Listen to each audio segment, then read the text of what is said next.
I remember the silence more than the ceremony. You'd expect drums, trumpets, applause. But no, when a child becomes Pharaoh, the world doesn't cheer. It holds its breath. I was 9, or maybe 8. No one told me for sure. Birthdays weren't important once you became divine. The priests dressed me in linen, stiff with perfume and prayer. It scratched like bark and smelled like something you'd burn to chase away evil. Or welcome it in. I could never tell which. They painted my eyes with crushed stone and charcoal, held up a mirror I wasn't allowed to look into, and whispered a name I didn't recognize. It was mine now. I was led through a hall lined with statues of kings who stared down like disappointed fathers. The floor was cold, the columns too tall. I felt like a very small offering walking toward a very large god. Spoiler, I was both. When we reached the throne room, the high priest raised a golden circlet. It shimmered in the torchlight, a delicate thing, too delicate for what it meant. He said words I couldn't understand. Then he placed the crown on my head, and it didn't feel like victory. It felt like weight. Everyone bowed, hundreds of robed backs folding in perfect unison, like waves crashing on a stone shore. All for me. I wanted to run, but gods don't run. They glide. So I stood, still, silent, sinking. Later that night, I asked if I could sleep in my old bed, the one with the straw mattress and the cracked wooden leg. It creaked when I rolled over. I liked that. They said no. Pharaohs don't creak. Instead, I was put into a golden frame they called a bed. It was hard, cold, decorated with lions and lotuses and expectations. The blanket was embroidered with sacred spells, and tucked in so tightly I could barely breathe. Protection, they said. It felt more like containment. I stared at the ceiling, 1,000 tiny stars carved in stone. Somewhere among them, my future was written. But at that moment, I was just a boy, pretending to be a constellation. They say being king is power, but power is just pressure in nicer clothes, and I was drowning in it, before I even learned how to swim. That was my coronation. A golden crown, a silent room, and a fear I couldn't name. The next morning, I'd begin my first full day, as a god who couldn't leave his bedroom. I woke up before the sun. Not because I wanted to, because they told me Ra was already watching. And if the gods rise early, so must their human vessel, even if that vessel is 9 years old and dreams of a normal bed. Above me, the ceiling shimmered in gold and blue, not painted carved. Eyes, wings, stars. They looked down without blinking, like they were judging me for snoring, or for still being a child. The air was thick, not hot thick. It clung to my skin and lungs like wet linen. Incense drifted from a brass lamp, heavy and sweet, like a perfume made of forgotten prayers. I was buried under a ritual blanket, stiff linen, embroidered with sacred symbols. Not soft, not warm, just symbolic. It was protection, they said. It felt like armor I hadn't earned yet. A servant entered without looking at me. He bowed low and poured water into a basin shaped like a lotus. The water was cold, sharp. It shocked my fingers, then my spine. That was the point, I was told. Cold wakes the soul. I didn't feel awakened. I felt baptized in discomfort. The priest behind me started to chant. I didn't know the words, but I knew the tone. It was the sound of expectation, not comfort. A sunrise wrapped in judgment. They dressed me like they were assembling a statue. Linen, collar, rings, belt, amulets. Each item came with a story. Each mistake came with a curse. Once they tied my belt backwards.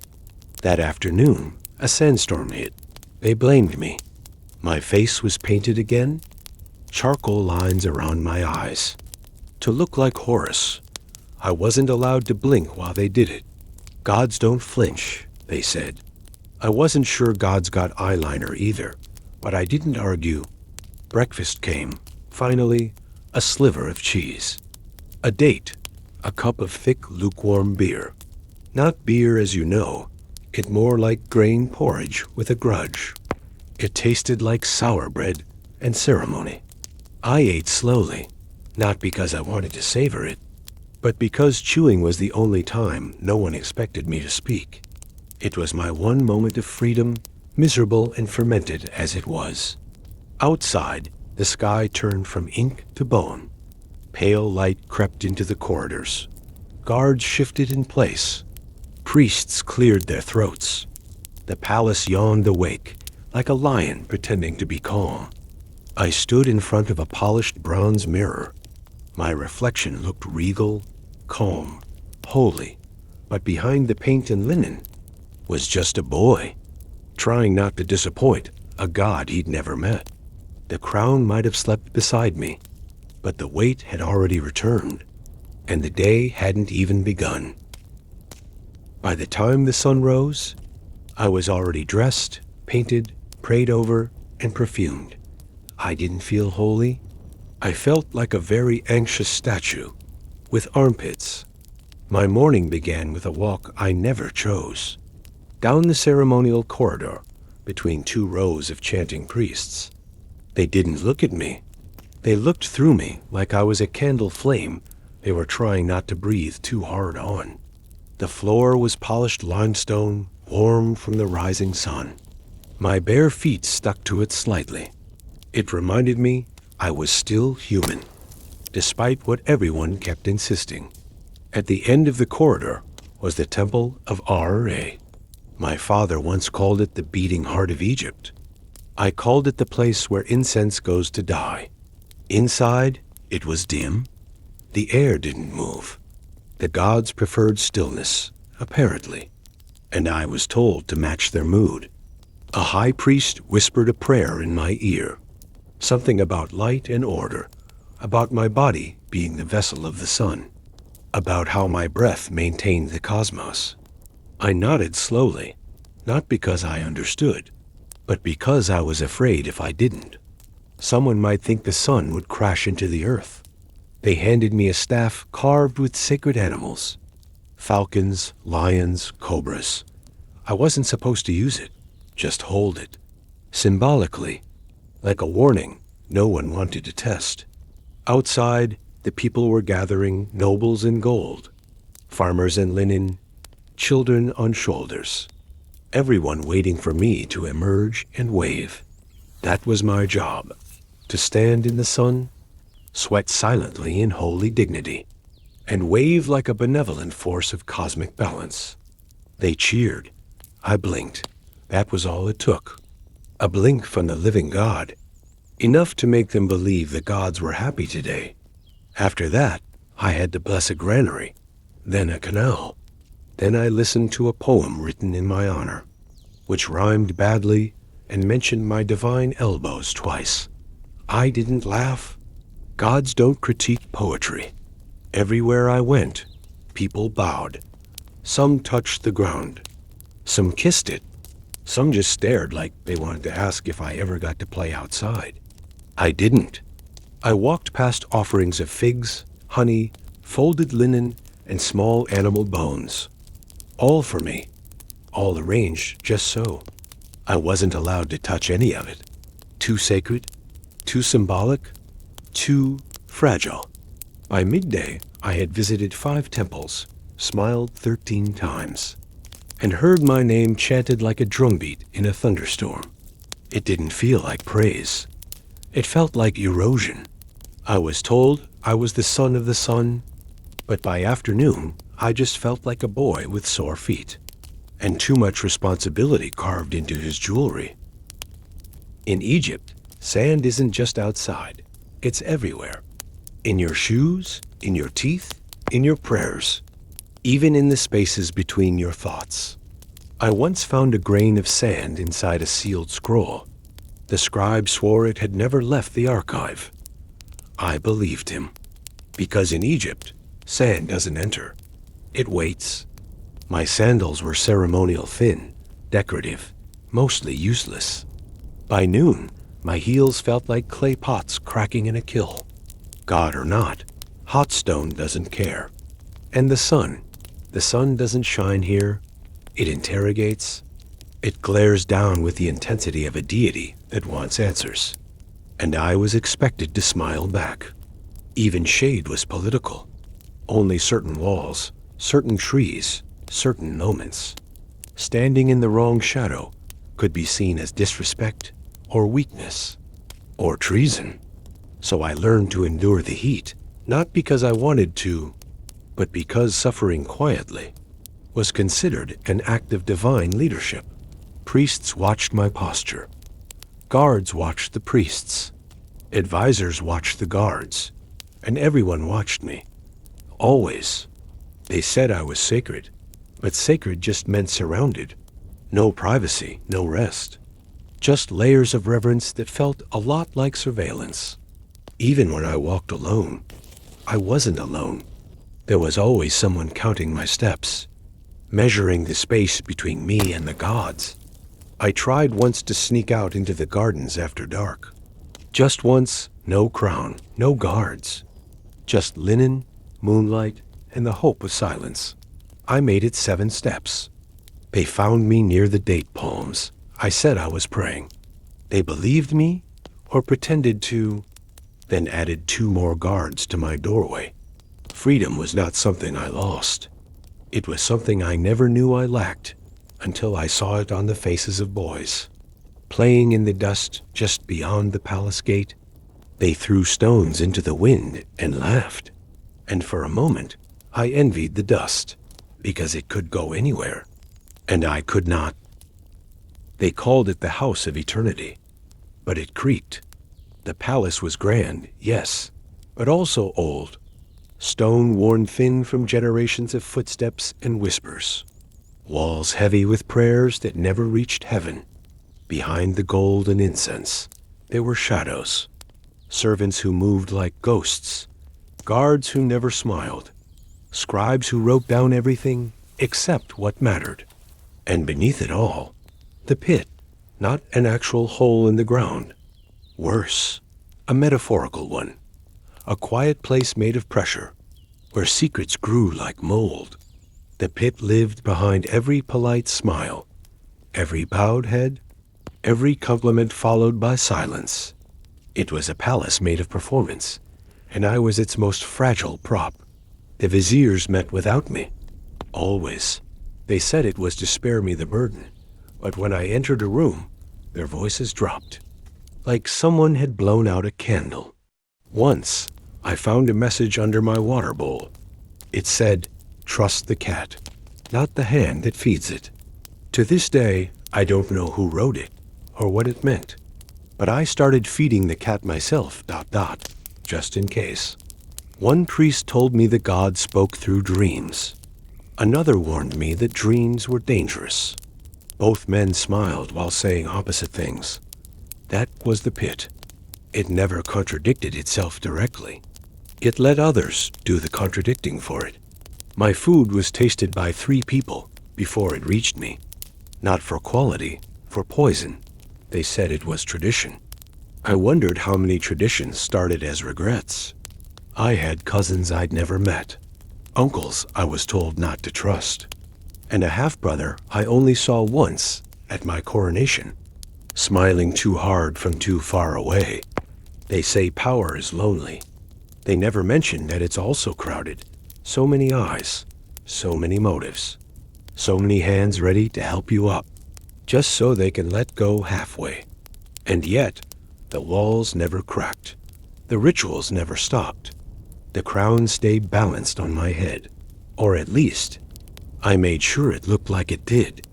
Some days, I wished the palace would collapse, not out of hate, just to see what was underneath, to see if the pit was real, or if it had always been me.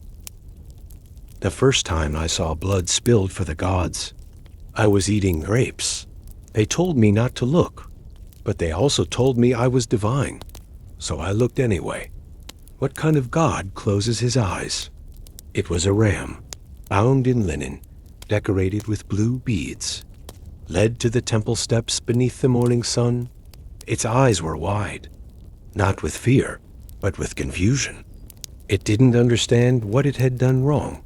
Neither did I. The priest raised a bronze knife, chanted a line in a dead language, and cut the throat in one clean, practiced motion. The blood flowed into a carved channel, serpentine and silent. Somewhere nearby, drums began to beat, softly, reverently. They called it a blessing, said it would bring a good flood, a strong harvest, peace in the afterlife. But standing there, grape juice on my fingers, blood on the stone, I wondered who exactly felt blessed. Later that year, they sacrificed a bull, then a goose, then a man, a criminal, they said, guilty of theft and heresy. But he didn't scream. He just looked up at me, like he knew something I didn't. That was worse. I asked a priest once, why do the gods need blood? He smiled like I had asked about the weather. Not need, he said. Pray fur. There were ceremonies for everything. New moons, old fevers, the planting of barley, the cutting of hair. Each came with incense, chanting, and a subtle threat. Do it wrong, and something bad happens. No one ever said what. I performed most of them half-dash asleep, ... repeat the words. Raise the hand, touch the relic. Don't trip, smile. Even when the gods are hungry, especially then. They made a statue of me once, hands raised to the sky, eyes painted with lapis, mouth shaped into serene authority. It stood in the temple for 3 years. People prayed to it. Meanwhile, I was vomiting behind a curtain. From heat stroke, being divine wasn't about power. It was about pressure. Not lightning from the sky, but rituals that never ended. 1,000 tiny cuts that no one noticed, because they were shaped like tradition. I never feared the gods. Not really what I feared was disappointing the people who feared the gods on my behalf. In every royal painting, my family smiled. Painted smiles. Unmoving, permanent. Like the paint knew something the people didn't. In those scenes, we stood shoulder to shoulder. But in real life, we never stood that close. I had siblings I didn't speak to, cousins I didn't trust, uncles who smiled too wide, and a mother who cried behind closed curtains when no one was watching, except me. I always watched, because I had to. The throne room was never empty, even at night, especially at night. Too many chairs, too many whispers, too many people with advice. Advice was just a longer word for threat in our house. I once asked my half-brother what he wanted most. He said, "Your shoes." I thought he meant the sandals. I was wrong. A week later, he left the palace. They said he joined the priesthood. I said nothing. Gods don't gossip. My aunt gifted me a carved ivory game board. 2 days later, the head of security was replaced. Then the priest who blessed my meals ... I kept the game, but never played it. Some gifts feel like maps to where your trust lives. They told me a pharaoh must love his people, but they never said anything about his family. Because here, love was dangerous. Affection was a signal, and warmth got people killed. Sometimes I caught my reflection in the polished floor tiles. I looked older than I was, not wiser, just tired, as if every family secret had built a small pyramid behind my eyes, and I was carrying it all day, without help. Dinner was the worst ... A long table, dozens of plates I didn't ask for, silence thick enough to chew ... Smiles like knives.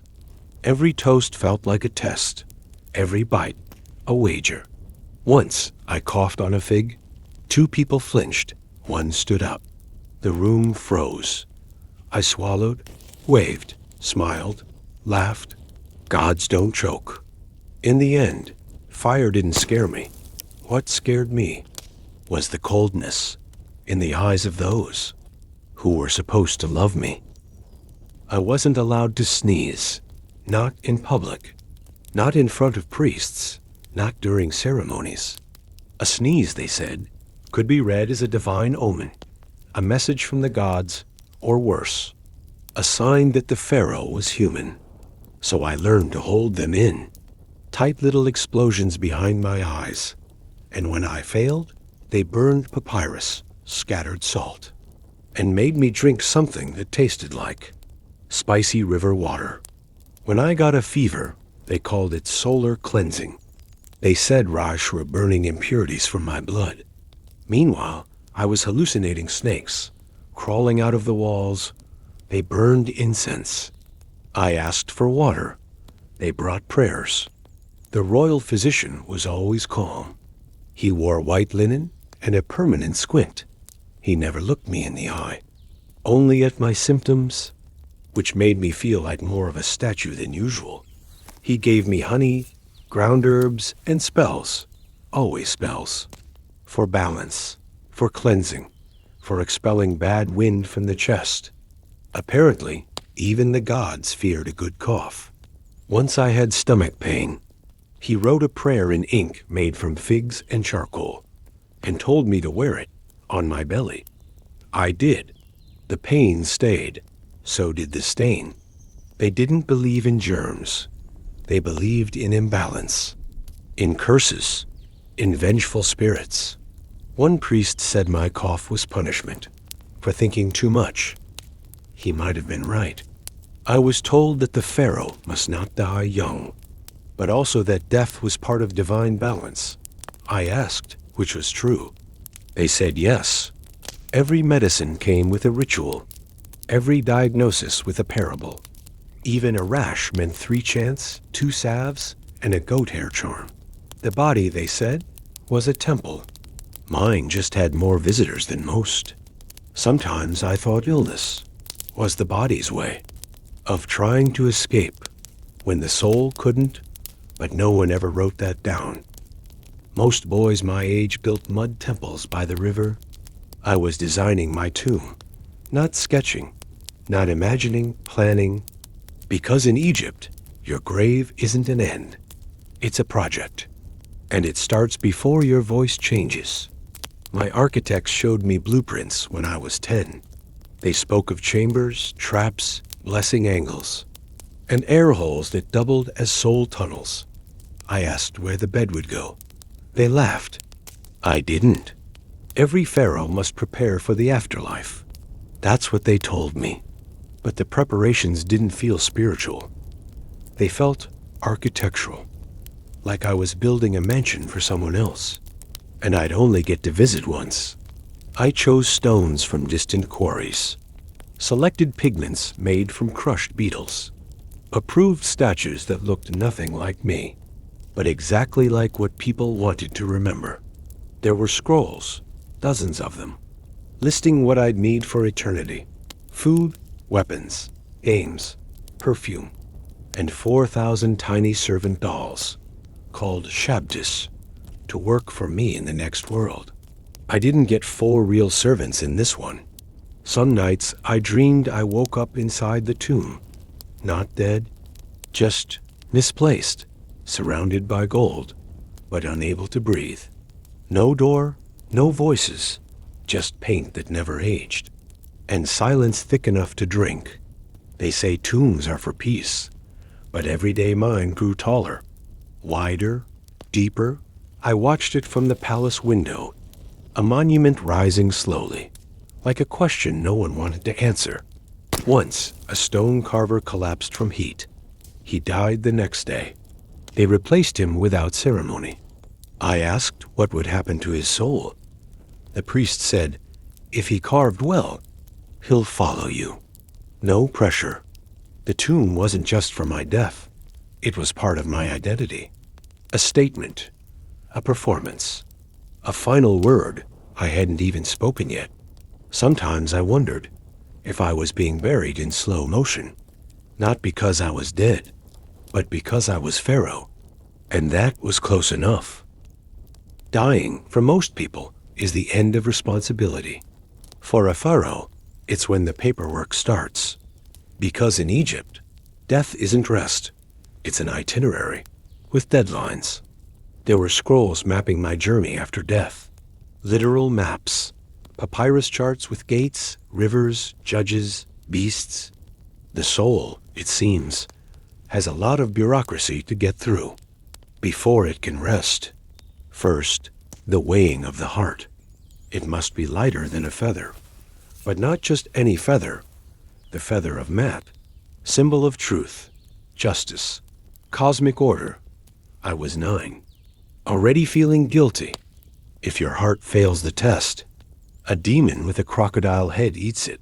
No second chances, no appeals, just digestion. They don't teach that in bedtime stories. To prepare, I had to learn spells, hundreds of them. Verses for doors, rivers, and spirits. Phrases to say to serpents, gods, and walls that ask questions. My favorite was, I am not one who speaks lies. I said it with my fingers crossed. There were amulets for everything. To protect the liver, to shield the tongue, to guard the left toe from demons of imbalance. I wore so many. I jingled when I walked. My coffin had to be layered, wood, then gold, then more gold. Carvings of my face serene, wise, rested. Even if I died coughing and panicked, I had to look like I died in peace. Because death, too, was an image. I asked what happens if a spell is forgotten or recited out of order. They said, the soul gets lost. No pressure, just eternal disorientation. Every item placed in my tomb had meaning. Each bowl, each bead, each comb. I once asked for a toy I liked. They said no, it doesn't have symbolic value. I thought joy was valuable. Apparently not in the afterlife. Sometimes I wondered if the dead were truly free, or if they just traded one throne for another hallway full of doors. They told me my tomb would never be touched, that it would be sealed with curses, protected by spells, and guarded by the fear of divine punishment. I smiled, because lies told in velvet are still lies. I knew the truth. Everyone did. Tombs were not sacred. They were maps, and maps are meant to be followed, especially when they lead to gold. Even as we built mine, rumors floated in the air like dust. So-and-so's tomb looted ... guards bribed. Priests looking the other way, for a slice of eternity's shine. Some say thieves waited generations. Others say they came the day after burial.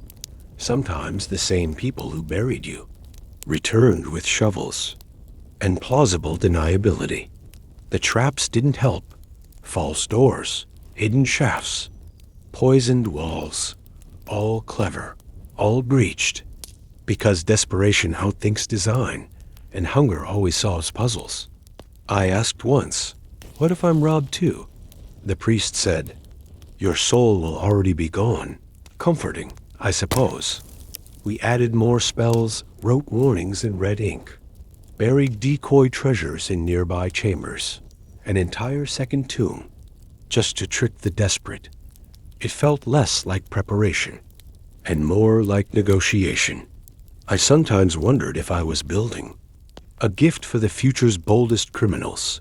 Maybe they'd open it, steal the gold, and leave the statue of me behind. Take the treasure, forget the boy.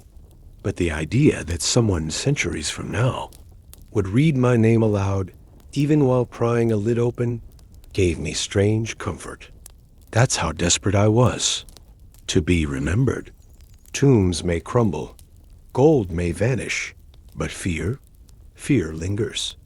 And I was starting to wonder if the tomb was meant to trap me, or the world outside.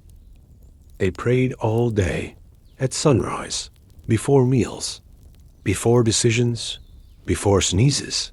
Each prayer was beautiful in theory, but beauty, like incense, can become suffocating when it never leaves the room. I had to participate in every ceremony. Hands raised, face blank, words recited with practiced reverence. Sometimes I didn't even know what I was asking for, just that it had to be said, or something might collapse. The Nile, the palace, me. There were gods for everything. Fertility, rain, crops, dreams, teeth. Yes, even teeth. Apparently, divine molars needed regular attention. I was expected to believe in them all, equally, flawlessly. To know their names, moods, stories, symbols, to honor each one with the correct offering, at the correct time, in the correct tone. Even gods have preferences, especially gods. Once, I called the falcon god by the jackal god's title. My voice cracked. The high priest froze. A scribe dropped his stylus. The room went silent. I apologized, ... They made me fast for 3 days, just in case. The worst was pretending to hear them. Visions, whispers, signs in smoke. Everyone wanted a pharaoh who communed with the divine. I gave them what they wanted, and hoped the gods weren't listening too closely. There was a prayer for sleep. I had to recite it every night to ward off evil spirits and nightmares. It never worked. The spirits stayed away, but the nightmares came anyway, and they looked a lot like the people I dined with. At one festival, I stood for 6 hours, blessing jars of beer. By the 3rd hour, I started blessing things at random ... A dog, a breeze, my own patience. No one noticed. I think the gods understood. Worship, I learned, was not about connection. It was about choreography, performance, repetition, and repetition. No matter how sacred, still wears down the soul.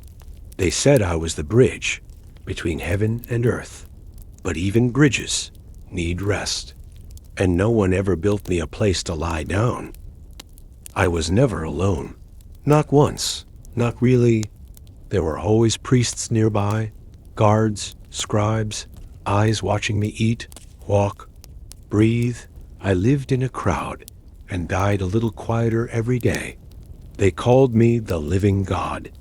But a God with no one to speak freely to is just a statue that can blink.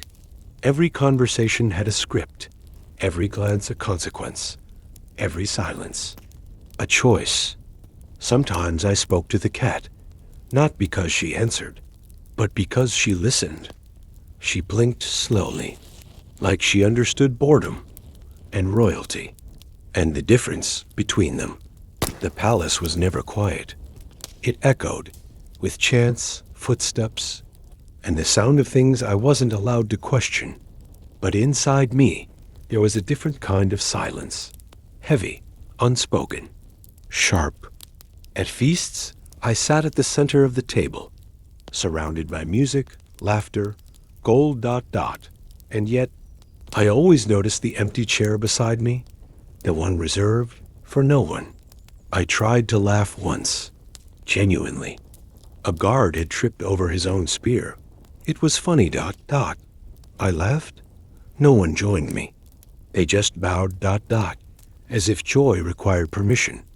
I asked for a friend once, just one. Someone to walk the gardens with, someone who didn't care about titles or omens ... They brought me a scribe. He wrote well, but he didn't talk much. And he never sat down. Loneliness isn't the absence of people. It's the presence of masks. And I wore mine long before they gave me a crown, smiling with my mouth, but not my eyes, waving with my hand, but not my heart. They thought I was distant by design, that I wanted to be above them. The truth was simpler. I was just tired of pretending to be more, while feeling like less. The hardest part of being worshipped is realizing no one really knows you. And the second hardest is realizing you don't know yourself either. It didn't happen suddenly. No dramatic collapse. No last breath whispered between hieroglyphs. Just a quiet heaviness that grew in my chest and didn't leave, like someone was gently closing a door I hadn't realized was open. The physicians surrounded me with oils. The priests came with chants. The scribes brought scrolls that had waited years to be read. And I lay still, not because I couldn't move, but because I no longer saw the point. They asked if I wanted to see the sun one last time. I said no. I'd seen enough light to last 3 lifetimes, and none of it had made me feel warm. My mother held my hand, the first time in years. Her fingers trembled, like she was the one leaving. I almost told her it was okay, but I didn't want to lie. Not now. Not this close to the gate. Someone recited the spell for safe passing. Another placed a scarab on my chest. The weight of it, small as it was, felt heavier than the crown ever had, because this time it meant I wouldn't be coming back. I didn't fear the dark. Not anymore. What I feared was being remembered wrong as an idol, not a boy, as a symbol, not a soul. My final thought wasn't about gods or legacy, or even the tomb. It was a moment years ago, when I ran barefoot across the palace tiles, before they taught me not to. That feeling, weightless, brief, mine. And then the world grew quiet, not empty, just still, like it was waiting for the next name to be carved into stone. They wrapped me in linen that smelled like old prayers and desert sun. Each layer pulled tighter than the last, as if they were trying to hold me together. Before I disappeared completely, I had worn many robes in life, of ceremony, of power, of illusion. But this one was the most honest. There were no more questions to answer, no rituals to complete, no hands to shake dot, only the slow, deliberate movements of priests I would never speak to again, closing the chapter. They never got to read from my side. My face was painted one last time, gold dust around the eyes, red for the lips, calm, divine, reassuring, the kind of face strangers pray to, but no friend would recognize. They slid the lid over me like a final sentence. Stone met stone with a sound that echoed. Through every part of me I tried to keep quiet. I thought it would feel like an ending. Instead, it felt like the world had simply turned the page, without saying goodbye. The tomb was filled with everything I'd been promised. Treasure, tools, spells, statues of me smiling, forever calm, forever still. But no laughter, no memories, no stories told in the dark. Just echoes and dust. I had been prepared for eternity, taught to fear judgment, to recite verses, to carry the burden of 1,000 gods across the stars. But no one taught me what to do with regret when there was no one left to hear it. I remembered things the world forgot. The sound of wind through palm leaves, the heat of stone beneath bare feet, the way my mother whispered my name when no one was around to hear. These were not in any scroll, but they were mine. And maybe that was enough. Somewhere above, life continued. People traded grain. Children played. Cats slept in sunlit corners. And deep below, in this golden silence, I waited, not for resurrection, but for remembrance. Because even gods fade, even names carved in stone lose their edges.